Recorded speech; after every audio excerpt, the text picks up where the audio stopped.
It's opinion time.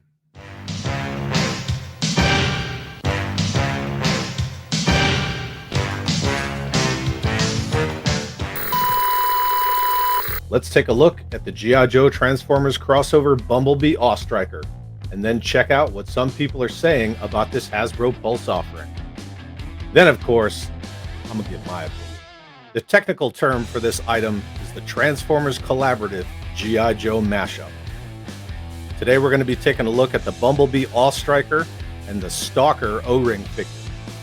This offering is the second in the series after the Megatron hiss with the O-Ring Baroness. Let's take a look at the Hasbro Pulse page. Transformers Collaborative G.I. Joe Mashup Bumblebee Striker. Price for this item is $68.99.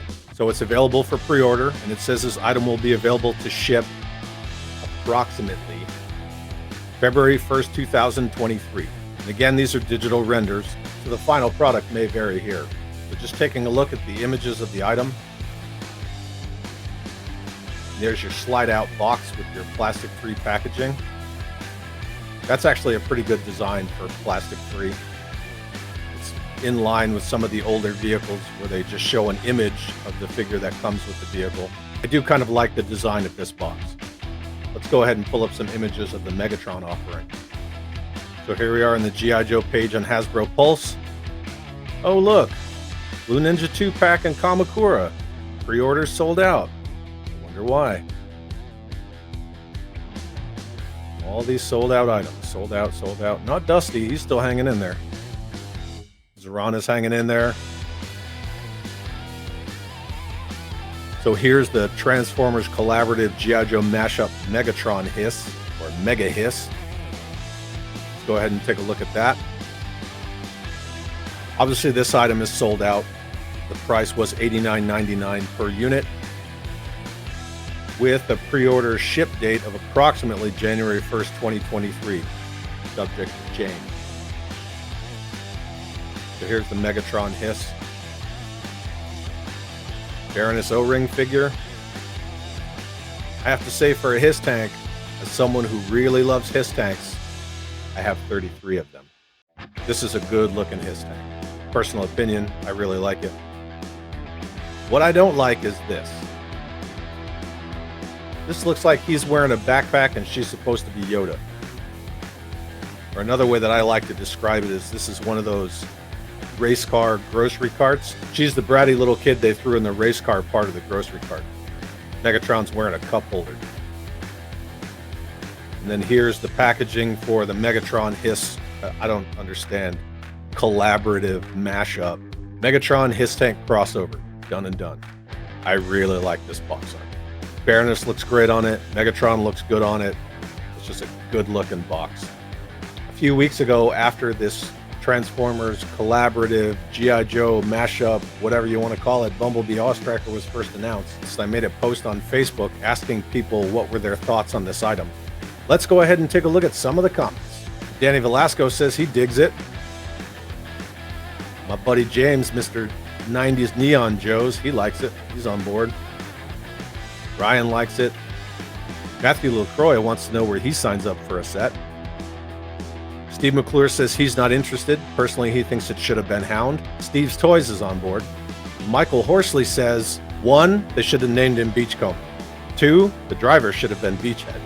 3, the roll cage attached to the lower legs and the back is unsightly and likely hinders articulation. Aside from that, Michael thinks it's okay. Jeremy Thorpe's not a Transformers guy, but he thinks it's awesome. Our good buddy Aaron from G.I. Joe, a Real American Headcast says, as we've talked about, not a huge fan of crossing the IPs. But having said that, this looks awesome. Though I agree with Steve above, it should have been Hound. Would have been more fitting. Michael says if they would have named him Beachcomber, they could have done it in the Eco Striker colors and given him Eco Warrior Flint as a driver. Ray also says the Hound would have been better, but he understands why it's Bumblebee. Mia Joe's Restoration thinks it's great. And my buddy Jay says, I for one am tired of the Striker and all its repaints and reissues. Patrick says he'd be more inclined if it wasn't for the poorly detailed limited articulation O-ring style figure. Walter McLeod says I half expected a Hound Vamp or Brawn Vamp Mark II with Dusty. My good friend David said should have been Beachcomber. I have tons of Bumblebee already. Not a fan of the retro O-ring figures either, but this was a lot cheaper than the Megatron one. So for 60 whatever, I snagged one just because Bumblestriker is my favorite Joe vehicle. All right. Jerome says nope. Could have been Hound, Brawn, Beachcomber, Sandstorm, Joyride, Sure Shot, Crosshair, Roadbuster, even Bulkhead. But why in the name of Primus's ass did they choose Bumblebee yet again?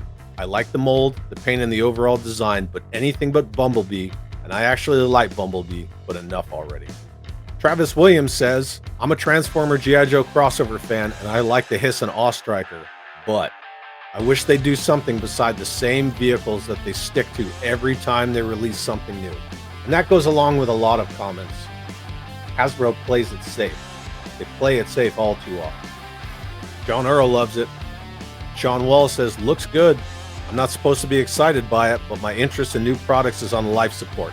The whole pre-order, long wait, insane prices, and driving 30 miles to find empty store pegs is just the current reality of collecting and not enjoyable to me. If I can just find time to do customs occasionally, I'll be happy indefinitely. Customs definitely scratch that itch.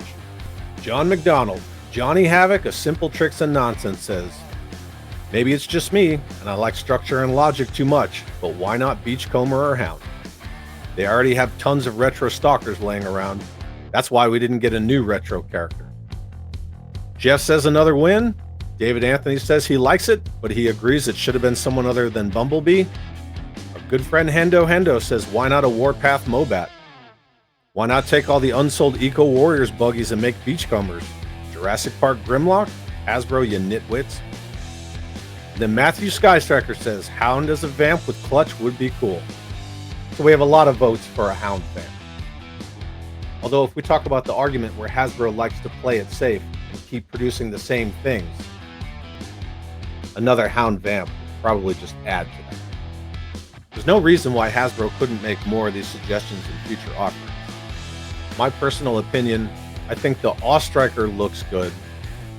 I think the Stalker O-ring figure looks good, although I'm not the biggest fan of O-ring figures in modern times. I understand O-ring construction had its place in the early 80s, but technology has advanced, and I think that just hinges on nostalgia too much. Again, this is another good image of the Bumblebee Transformer in the Bumblestriker mode. What I don't like is this. The roll cage on the backs of his legs almost reminds me of Forrest Gump with his leg braces on. And I don't know what that's going to do to articulation, as one of the commenters pointed out. Here's another good view of the roll cage hanging off the backs of the legs. To me, that just screams Forrest Gump. What I do like is the yellow contrasted against the OD green. I think that looks really cool. But overall, this is a pretty good looking figure. I'm a huge fan of G.I. Joe crossovers with Transformers and also with masks. Did I order this item? Sure did, but I only ordered one. The Megatron Hiss Tank and Baroness? Ordered 3 of those. But I'm a sucker for Hiss Tanks. I personally believe that the Megatron Hiss Tank looks great as a Hiss Tank, but does not look great as Megatron. And I think that the Bumblebee Bumblestriker looks better as Bumblebee than just as a plain old Bumblestriker. Because how many times do we have to see the Bumblestriker?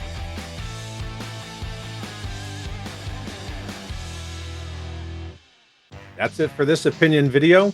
Don't forget to give it a like, leave a comment if you want to continue the conversation, and if you aren't subscribed, go ahead and if you aren't subscribed, please hit the subscribe button on your way out.